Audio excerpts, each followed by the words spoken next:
Ողջույն, եթերում հարցազրույցն է, զրուցակիցս փաստաբան Տիգրան Եգորյանն է։ Բարև ձեզ։ Բարև ձեզ։ Շնորհակալ եմ պարոն Եգորյան հրավեր ընդունելու համար։ Պարոն Եգորյան, գիտեք, որ Սահմանադրական դատարանը սկսել է ընտրություններին մասնակցած ուժերի դիմումների քննությունները, 7 քաղաքական ուժ է դիմել բարձրագույն դատարանին։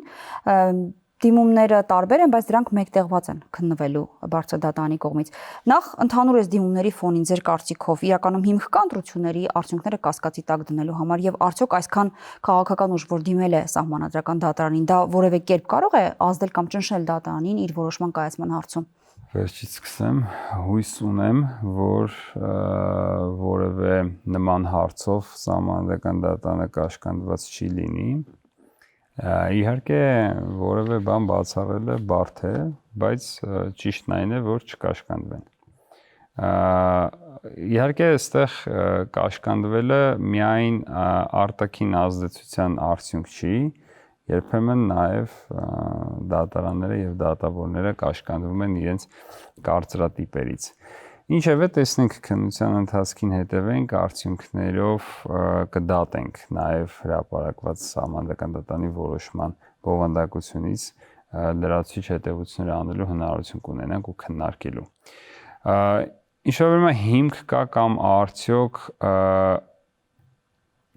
կարելի է ասել 7 քաղաքական ուժ դիմել է Սահմանադրական դատարան, արդյոք դա որևէ կերպ կասկածի տակ դնում է ընտրությունների արդյունքները։ Ինքնին դա ոչ, բայց առնվազն այնքանով որքանով որ ես եմ ծանոթ այն փաստական հանգամանքներին, ընդ որում այն ծավալով, որով որ մենք իմ մասնակցությամբ ներկայացվեց դիմում Կենտրոնական ընտրական հանձնաժողով քվեարկության օրվա նախօրյակին, այդ ծավալն ինքնին բավարար է համարելու, որ արկա է իրավիճակ, որը ըստ օրենքով սահմանված ձևակերպման կարող է գնահատվել եւ պետք է գնահատվի որպես ընտրությունների արդյունքների վրա ազդելու ունակ եւ էական ազդելու ունակություն ունեցող խախտումների ծավալ։ Հետևաբար այսպիսի արձանագրման արդյունքում պետք է կայացվի երկու հնարավոր որոշում, կամ այդպիսի ընտրությունների արդյունքները պետք է ճանաչվեն անվավեր, որովհետև նրանց վրա էական ազդեցության ունակությունը հաստատված է, բայց իհարկե դե պետք է քննվի դա։ Եվ երկրորդ, այդպիսի էական ազդեցություն գործելու ունակություն ունեցող իրադարձությունները, երևույթները, գործընթացները խթանած կամ դրա շահառուն հանդիսացած ուժի մասնակցության բացառությունը։ Այս դեպքում ընտրակաշառքների մասին դրվագները նկատի ունեք։ Եվ ընտրակաշառքների մասին դրվագները եւ խթանված եւ ներմուծված արտաքին ազդեցության տարբեր դրսևորումներ, որոնց մասին մենք մեր հանրությունը տեղեկացված է հրապարակային աղբյուրներից։ Դատարանը ո՞նց է որոշում եւ ինչ չափելի գործիք ունի հասկանալու համար, որ այդ խախտումները էական ազդեցություն են ունեցել ընտրությունների վրա եւ կամ պարզ բացատրելով ընտրախախտումների համակարգային բնույթը ո՞նց է հասկացվում, դա ինչ է նշանակում։ Ընդհանրապես կա sense մի ձևակերպում common sense։ Ամեն ինչ գնահատվում է, գնահատման տարբեր ստանդարտներ եւ չափանիշներ կան եւ ապացուցողական տարբեր շեմեր կան սահմանված տարբեր գործընթացների համար։ Այս դեպքում գործում է առավել հավանական է ապացուցողական շեմը, սա կրկին պետք է ասել անպայման, որպեսզի մեր ունկնդիրներն լավ պատկերացնեն եւ լավ հասկանան, որ ի հեճուկս տարբեր պնդումների, տարբեր սխալ թյուր թեզերի, որ որևէ արարք պետք է դատական ակտով որպես այդպիսին ճանաչված լինի, հաստատված լինի եւ այլն, ընդհանրապես որևէ կապ չունի կոնկրետ ընտրությունների վերաբերյալ սահմանադրական վեճի հետ եւ այդ վեճի շրջանակում ապացուցողականության ստանդարտի հետ։ Հենց այդպես, որովհետեւ քրեաիրավական ընթացակարգերով անձի նկատմամբ քրեաիրավական հետևանքներ առաջացնելու տեսանկյունից գործում է ապացուցողական մեկ ստանդարտ, որը շատ ավելի բարձր է, իսկ ընտրությունների վերաբերյալ վեճերի նկատմամբ գործում է ապացուցողականության բոլորովին այլ ստանդարտ։ Եվ ինքնին օրենքով սահմանված ձևակերպումը, եթե դուք տարածի եւ իմաստային առումով մեկնաբանում եք, շատ པարզ է դա տեսնել։ Տեսեք ինչպես է ձևակերպում, ասում է խախտումներ, որոնք ունակ են էական ազդեցություն ունենալու։ Ոչ թե ունեցել են, որտեղ դու չպետք է ապացուցես, որ ունեցել են։ Դա հնարավոր չի մեկ այլ ապացուցողական ստանդարտով ապացուցել, որպեսզի այսպես 100%-անոց փաստի նման դրվի սեղանին, հա։ Սրա նկատմամբ սահմանադիրն ու օրենսդիրը նախատեսել է բոլորովին այլ ստանդարտ։ Թվում է այն ցածր ստանդարտ է, բայց ընդհակառակը դա չափազանց բարձր ստանդարտ է, որը պաշտպանում է ժողովրդի կամքը։ Ժողովրդի կամքը պաշտպանվում է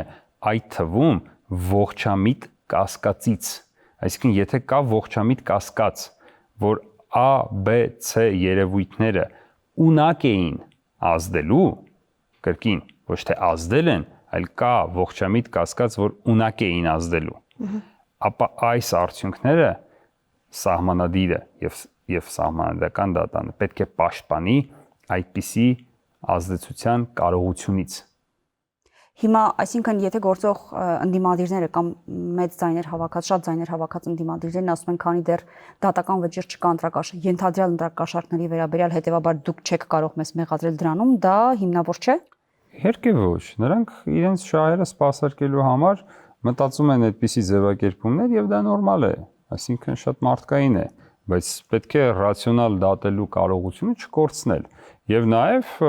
հասկանալ իրավական նրբությունները։ Դա ընդհանրապես որևէ կապ չունի ընտրական վեճերի հետ եւ ընտրական վեճերի շրջանակում ապացուցման ստանդարտների հետ։ Պարոն Եգորյան, հիմա սահմանադիրը իհարկե մենք բովանդակություն չգիտենք դիմումների, թե որ քաղաքական ուժը ինչպիսի բովանդակություն է դրել իր դիմումի հիմքում, բայց այդուամենայնիվ սահմանադիրը ինքնուրույն պիտի գնահատական տա, եղել է այնպիսի խախտում, որը էական է եղել, որը կարող էր ազդել ընտրությունների արդյունքների վրա, թե որևէ քաղաքական ուժ, այդ թվում կարող է լինել նույն քաղաքացիական պայմանագիրը, պիտի պարտադիր ինքը եւս դիմումով ներկայացրած լինի, որպեսզի սահմանադիրը դա էլ գնահատի։ Տեսեք, սահմանադրական դատարանը այնուամենայնիվ կաշկանդված է, բայց ոչ բացարձակապես ներկայացված պահանջով դիմումներից, այսինքն պահանջով, այո, դիմումների պահանջով։ Սակայն կան իրավիճակներ, երբ սահմանադրական դատարանը կարող է համակարգային ազդեցության շրջանակում ընդլայնել իր դիտանկյունը եւ տեսադաշտը եւ ընդլայնել հետևաբար նաև իր որոշման ծավալը, այն հարցերը, որոնց դա կվերաբերի եւ առաջացնել համապատասխան հետևանքներ։ Շատ կարեւոր կլիներ, որ մենք օրինակ այսօր ունենայինք գոնե նոմինալ ռեֆորմները, որոնք մեզ սահմանադրական վեճերի վերաբերյալ ավելի մեծ տեղեկատվություն կտրամադրեին, օրինակ դիմումների հրապարակումը սահմանադրական դատարանի կայքում, ցավոք այդ տեխնոլոգիական հարցերում ոնց որ թերանում ենք, բայց այնուամենայնիվ սահմանադրական դատարանը սահմանությամբ տրված բավական ռացիոնալ, բավական ճկուն եւ բավարար ճկուն գործիքակազմ տրամադրել է եւ սահմանադրական դատարանի մասին օրենքը եւս անհրաժեշտ է այն գրագետ կիրառել, անհրաժեշտ է այն ոչ թե փակուղային տեսանկյունից դիտարկել, այլ դիտարկել որպես լուծումներ ապահովող կամ առաջարկող կամ առնվազն լուծումների համար դաշտ ստեղծող կարգավորումներ։ Եվ այս դեպքում ամեն հարցի վերաբերյալ առավել արդյունավետ լուծում եւ առավել ընդունելի, առավել հիմնավոր, առավել հասկանալի լուծում հնարավոր կլինի տալ։ Ցավոք մենք առայժմ տեսնում ենք մի փոքր այս երևի տրամաբանությունից շեղվող որոշումներ սահմանադրական դատարանի, ինչպես օրինակ վարույթի մասնակցության հետ կապված հարցի վերաբերյալ երկու դատավորի։ Դա լավ է, վատ է, ինչ խնդիրներ կարող է առաջացնել։ Ընդհանրապես մի քանի գնահատման շերտ ունի այս հարցը, լավ ու վատի տեսանկյունից կարելի ասել, որ Սահմանադրական դատարանը փաստացի այս որոշմամբ սահմանափակեց իր ռեսուրսը, իր կարողությունը, այսինքն իր ամբողջ կազմից երկուսն այլևս իրենց մտավոր ներդրումը չեն կարողանա ունենալ Սահմանադրական դատարանի որոշման եւ հետեւաբար նաեւ դրա բովանդակության ու որակի նկատմամբ։ Սա իհարկե նվազեցնում է Սահմանադրական դատարանի կարողությունը։ Իսկ այն, որ նրանք ժամանակին եղել են կուսակցականներ եւ դա իսկ դա կապ չունի։ Ինչու՞։ Որովհետեւ էլի մենք քիչ առաջ բավական հետաքրքիր ամեն հարցի մեջ անդրադարձ ունեցանք այդ չափազանց ֆորմալ եւ ռացիոնալ մտածողության, մեկնության եւ ընդհանրապես այդպես մտածելու կարողության հարցերին, հա։ Այստեղ եւս մենք բախվում ենք այդ խնդրին։ Ուրեմն Սահմանադրական դատարանի դատավորին առաջադրվող չափանիշները եւ Սահմանադրական դատարանի դատավորի ընտրության եղանակը այն մասին են ընդհանուր առմամբ, որ այլևս այդ պաշտոնի համար ընտրված այդ պաշտոնին հասած անձը չի կարող եւ չպետք է ունենա այնպիսի կաշկանդումներ, ինչպիսիք կարան լինեն սովորական դատավորների մոտ։ Այդ չափանիշներին դեռ ոչ համապատասխանող դատավորների մոտ, հա։ Սրանք ըստ էության այն ամենաբարձր չափանիշներն են, որ Հայաստանի Հանրապետության դատական ձևավորման կարգավորներում առկա են։ Եվ հետեւաբար ինչ որ մեկը եղել է ինչ որ կուսակցությունից կամ ինչ որ մի ֆրակցիայից եւ այլն, այդ հարցերն այլևս չեն կարող որևէ ազդեցություն ու կանխորոշիչ, այսպես ասած, նշանակություն ունենալ։ Եվ այստեղ եւս դատավորների միմյանց նկատմամբ վստահության խնդիրի հարց կա եւ միմյանց նկատմամբ այդպիսի վերաբերմունքի ու այդպիսի ընկալման խնդիր կա եւ որևէ նշանակություն չունի որևէ դատավոր որևէ կուսակցության պատկանել է թե ոչ իր նախորդ կյանքում նկատի ունեմ մինչեւ դատավորի երթում տալը այս երթումը եւ այն ստանդարտները որոնց պետք է համապատասխանի դատավորը ըստ էության փակում են Սահմանադրական դատարանի դատավորը ըստ էության փակում են նմանատիպ կասկածները եւ այստեղ մենք պետք է կարողություն զարգացնենք վստահելու մեր Սահմանադրական դատարանի դատավորներին եւ նման ֆորմալ հարցերով կարծում եմ որ չպետք է նման որոշումներ կայացվեն։ Ի վերջո նայեք մի իրավիճակ, սա ընդամենը 9 դատավոր ունեցող դատարանի մասին է խոսքը։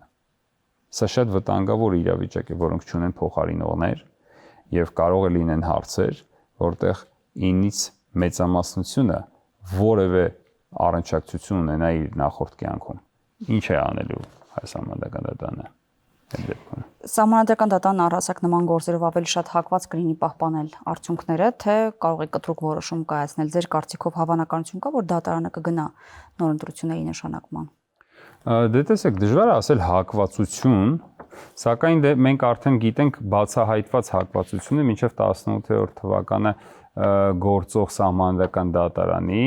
այդ մասին նաև Սահմանադրական դատարանի անդամներն էին հրապարակավ ասում, որ նրանց մոտ առկա էր համոզմունք, որ Սահմանադրական դատարանը չպետք է լուծի ընտրական վեճեր եւ այդ վեճերը պետք է լուծվեն փողոցում, եթե կհիշեք, այդպիսի հայտնի մի երկու հարցազրույց եղավ, բայց իրականությունն այն է, որ Սահմանադրական դատարանն է, որ պետք է լուծի ուրեմն վեճերը, ընտրական վեճերը, որպիսի հարցերը չլուծվեն փողոցում, փողոցային կանոններով։ Սա շատ կարևոր է եւ ես հույս ունեմ, որ Սահմանադրական դատարանը կկարողանա պաշտպանել սահմանադրի կամքը, ժողովրդի կամքը եւ կկարողանա իրականացնել այնպիսի արդարադատություն, որ մեր վեճերը լուծվեն քաղաքակիրթ եւ սահմանադրական եղանակով, այլ ոչ փողոցում եւ փողոցային եղանակով։ Պարոն Եգորյան, եթե ՍԴ-ն միայն արձանագրի, որ եղել են խախտումներ, որոնք էական ազդեցություն ունեցել են կամ կարող են ունենալ արդյունքների վրա, բայց անվավեր չճանաչի դրանք, դա կհարվածի ընտրության լեգիտիմությունը, թե չէ։ Իհարկե դա որոշակի ազդեցություն ունենալու է։ Մենք պետք է հետևանքները կարողանանք գնահատել ինչպես իրավական, այնպես էլ քաղաքական տիրույթում եւ այդ թվում նաեւ արտաքին քաղաքական, արտաքին հարաբերությունների տիրույթում, պետության տեսանկյունից նաեւ, որովհետեւ խնդիրը հոմյային պետության ներսում իրար միջև կամ իրար դեմ պայքարող ուժերի մասին չի։ Իհարկե կունենա, բնականաբար կունենա, դա իհարկե կունենա բացասական ազդեցություն, նաև շատ կարևոր կլինի թե այս ընթացքում ինչպիսի արդյունավետությամբ պետությունը կպայքարի այս երևույթների դեմ, բայց ես չեմ կարող ուղղակի կանխատեսել, բայց իհարկե ամեն ինչ ունենալու է ազդեցություն եւ ամեն ինչ ունենում է ազդեցություն։ Այլ հարց է մենք տեսնում ենք դա, կարողանում ենք հասկանալ ինչն ինչպիսի ազդեցություն կունենա եւ ինչը անհրաժեշտ անել այս կամ այն ազդեցություններից խուսափելու համար։ Հիմա օրինակ, եթե հիշենք 2017 թվականը, այն ժամանակ ես դիտորդական առաքելություն էինք մենք ներկայացնում, իրականացնում, ղեկավարում, այն ժամանակ դիտորդական առաքելության, քաղաքացիդիտորդ առաքելության կողմից բերված բոլոր փաստական հանգամանքները սահմանադրական դատարանը ընդունել էր որպես հիմնավոր եւ իհարկե ընտրությունների արդյունքների վրա ազդեցություն չէր արձանագրել, բայց որոշել էր, որ պետության դրական պարտավորությունն է դիտորդների կողմից բերված բոլոր փաստերի վերաբերյալ արդյունավետ քննություն իրականացնելը, որն այդպես էլ դեռ միջոցով չի իրականացվել։ Հիմա այսօր մենք կանգնած ենք ըստ էության նույնատիպ խնդրի առջև, որտեղ էլի հսկայական ծավալի կաշառքների եւ այլ ընտրախախտումների մասին է խոսքը, եւ ըստ էության սա մի պատմության կրկնություն է, մի փոքր թարս տեղադիրքերով, բայց այնուամենայնիվ հետևանք է, որը կարող էր կանխվել նախորդ 8 տարիների ընթացքում։ Եթե ընտրությունների արդյունքները ճանաչվեն անբավեր, ինչ տարբերակներ ունի դատարանը, ամբողջական ընտրությունների արդյունքների անվավերացում, մանդատների վերաբաշխում, թե միգուցե երկրորդ փուլի նշանակում։ Պետքա տեղի ունենա նոր քվեարկություն։ Վերաքվեարկություն, այսինքն նոր ընտրություններ։ Այո։ Եթե այդ որոշումը ընդունի, իհարկե։ Իսկ մանդատների վերաբաշխում, երկրորդ փուլի հնարավորություն, նման տարբերակներ հնարավոր չի բարձրագույն դատարանը ընդունի։ Երկրորդ փուլ ինչի հիման վրա։ Ու միջև։ Երկու ուժի։ Բայց Հայաստանի, որոնց պահին օրենքով սահմանված պայմաններին չի համապատասխանի այդպիսի որոշումը։ Ինչպես պետքա տեղի ունենա դա։ Իսկ մանդատների վերաբաշխումը։ Ինչ սկզբունքով։ Ես լավ չեմ, բայց ում միջև վերաբաշխում։ Օրինակ ԲՀԿ-ն մանդատներ չի ստանում, ճիշտ է։ Բողոքներից մեկն էլ հավանաբար դրան է վերաբերում, որ ԲՀԿ-ն կորցրել է իր ստացած մանդատները ազգային ժողովում հայտնվելու հնարավորությամբ։ Այս առումով հնարավոր չի այդպիսի ինչ որ որոշում կայացնի սահմանադրական դատարանը, օրինակ վերաքվեարկություն իրականացնելու այն ընտրատեղամասերում, որի արդյունքները անվավեր են ճանաչվել, եւ գուցե այդ արդյունքներով ԲՀԿ-ն կարողանա արդեն ունենալ մանդատներ ազգային ժողովում, թե դա հնարավոր տարբերակ չէ։ Եթե միայն լոկալ այդ երկու տեղամասը չէ, լավ է մի քանի տեղամասին վերաբերող հարցը քննարկի սահմանադրական դատարանը եւ որոշի, որ այդտեղ օրինակ կենտրոնական ընտրական հանձնաժողովը սխալ որոշում է կայացրել, կարատեսականորեն ինչ որ սցենար զարգանա։ Բայց ես իհարկե տենց լոկալ անդրադարձը Այսինքն մենք միայն մեկ որոշում ենք ՍԴ-ից սպասում կամ անվավեր ճանաչել ընտրությունների արդյունքները կամ դրանք թողնել նույնությամբ։ Սա է հիմնական որոշումը։ Չէ, դե իհարկե կարող է այդպիսի դետալներ պարունակի այդ որոշումը առանձին տեղամասերի կամ ընտրատարածքների վերաբերյալ։ Այդ էլի մեկ որոշումը, որն ունի մի քանի բաղադրիչ։ Այլ հարցը, որ եթե կայացրես ձեր ասած որոշումներից մեկը, այս մնացած բաղադրիչները արդեն ավտոմատ դուրս են մղվում որոշումից, որովհետև դրանք վերաբերում են նաև դրանց։ Այլ հարց է, որ սահմանադրական դատարանը որոշի ոչ թե ընդհանուր առմամբ քվեարկության վերաբերյալ հարց, այլ որոշի առանձին տեղամասերի ճակատագրի հարցը, այս դեպքում միայն այս հարցին կանդրադառնա, բայց եթե ընդհանուր համապետական ընտրության արդյունքներին անդրադառնա եւ որոշի, որ դրանց նկատմամբ էական ազդեցության ունակություն ունեցող փաստեր են արկա, երևույթներ են տեղի ունեցել ընտրախախտումների տեսքով, ապա այստեղ առանձին տեղամասեր էլ կապ չունի, ամբողջությամբ վերակրկեցությունը տեղի ունի։ Իսկ ինչ ժամկետներով է անցկացվելու եւ ինչ կերպ է անցկացվելու արդեն նոր ընտրությունները։ Սեղմ ժամկետներում նմանատիպ կարճ ժամկետներում պետք է իրականացվեն։ Հնարավորություն կա, որ սահմանադրական դատարանը գնահատական տա, օրինակ ընդդիմության պնդումներին, որ գործող իշխանությունը վարչական ռեսուրսի շնորհիվ է կարողացել իր ձայները ապահովել։ Դա որևէ կերպ կարող է գնահատվել սահմանադրական դատարանի կողմից էական խախտում, որ օրինակ ընտրակաշառքների պարագայում հնարավոր է դա գնահատել, այս դեպքում հնարավոր է դա էական խախտում արձանագրել, գնահատել, որը կարող է ազդել ընտրությունների արդյունքների վրա, թե չէ։ Իհարկե կարող է, բայց ես չգիտեմ ինչ գնահատական կտա սահմանադրական դատարանը, բայց սահմանադրական դատարանը պարտավոր է մաքսիմալ բովանդակությամբ եւ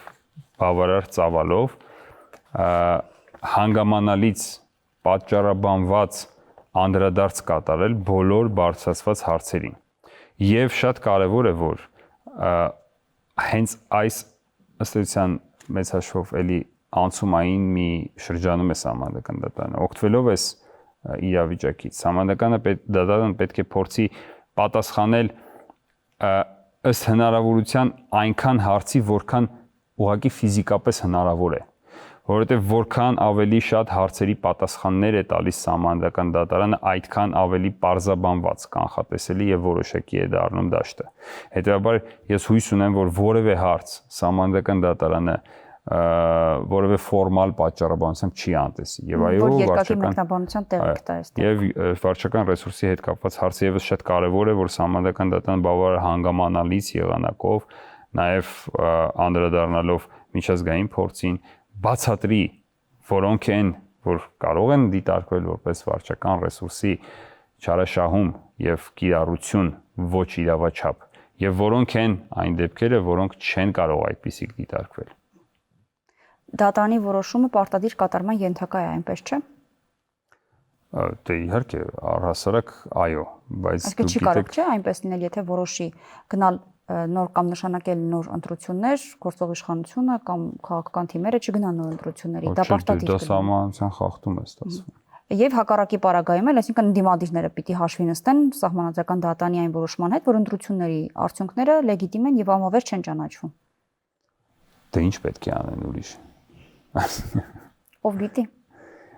Դե չէ, եթե մենք խոսում ենք սահմանադրական, իրավական գործընթացների մասին, ապա այլ ոչ մի անելիք չկա։ Եթե մենք խոսում ենք օրինակ հանցագործությունների կամ սահմանադրության խախտումների մասին, սա ուրիշ։ Իսկ ինչ կլինի, եթե մինչև գործող ազգային ժողովի լիազորությունների ավարտը նոր խորհրդարանը չձևավորվի։ Օգոստոսի 2-ին արդեն նոր նիստը պիտի տեղի ունենա ազգային ժողովի։ Իսկ եթե մինչ դա որոշված չլինի, որոշում կայացված չլինի։ Դե չլինի, պետք է գործի այս ազգային ժողովը։ Ներկա ազգային ժողովը։ Դա է կարգավորումը։ Ընդունվի, նորը ընտրվի։ Ինչ կարգավորումներ կան օրենքում դրա վերաբերյալ։ Ես մանրամասն հիմա այդ օրերով չեմ կարող ասել, բայց պետք է ազգային ժողովը ընտրված լինի, որպեսզի հնարավոր լինի որպեսզի այն գործի ըստ օրենքի սահմանված համապատասխան 5-7 օրվանից հետո հաջորդող ինչ-որ օր։ Տարածի չեմ կարող հիմա մեջ բերել, բայց եթե այն չձևավորվի, պետք է գործի ազգային ժողովը, որովհետև չի կարող լինել իրավիճակ, երբ Հայաստանի Հանրապետությունը չունենա օրենսդիր մարմին։ Եվ վերջին հարցը, ձեր կարծիքով սա մաքուր իրավական պրոցես է, թե նաև քաղաքական կամ մեծամասամբ քաղաքական։ Սա ինչը։ Սա ամբողջ պրոցեսը, ընտրությունների արդյունքների անվավեր ճանաչելու պահանջը։ Ընդհանրապես ընտրական գործընթացը իրավաքաղաքական գործընթաց է, որտեղ իրավունքն ու քաղաքականությունը չափազանց սերտորեն փոխկապակցված են եւ մեծ հաշվով այլ կերպ չի կարող լինել։ Այդտեղ կան առանձին վերցրած մի քիչ ավելի շատ իրավական, այսպես խրթին հարցեր, կան նաև քաղաքական հարցեր, որոնք տենց շատ ստերիլ տարանջատել հնարավոր չի։ Եվ օրինակ ինքնին այս ապացուցողական ստանդարտը եւս որ ընտրված է սահմանադրի կողմից, ինքը ընտրված է հենց նաեւ քաղաքական իրավաքաղաքական նպատակահարմարությունից ելնելով, որը որոշվել է որպես առավել մեծ երաշխիք, որպես պաշտպանություն ժողովրդի կամքի։ Դրա համար է օրինակ այդպիսի մոդել ընտրված։ Հիմա սա մաքուր իրավական լուծում է, ոչ, այն դարձել է իրավական, քանի որ այդ քաղաքականությունն, այդ մոտեցումը ամրագրվել է սահմանադրի եւ օրենսդրի կողմից։ Հիմա գիտեք, այդպիսի ստերիլ բաժանումները ընդհանրապես մի քիչ սխալ են։ Դրանք նաեւ բերում են շատ այսպես սահմանափակ պոզիտիվիստական մոտեցումների եւ այսպես լեգիստական մոտեցումների, որոնք վտանգավոր են։ Իսկ կենտրոնական ընտրական հանձնաժողովի որոշումը անբավեր ճանաչելու այդ մի քանի ընտրատեղամասերի արդյունքները ընտրությունների, բայց վերաքվեարկություն չնշանակելու։ Դուք ո՞նց եք մեկնաբանում։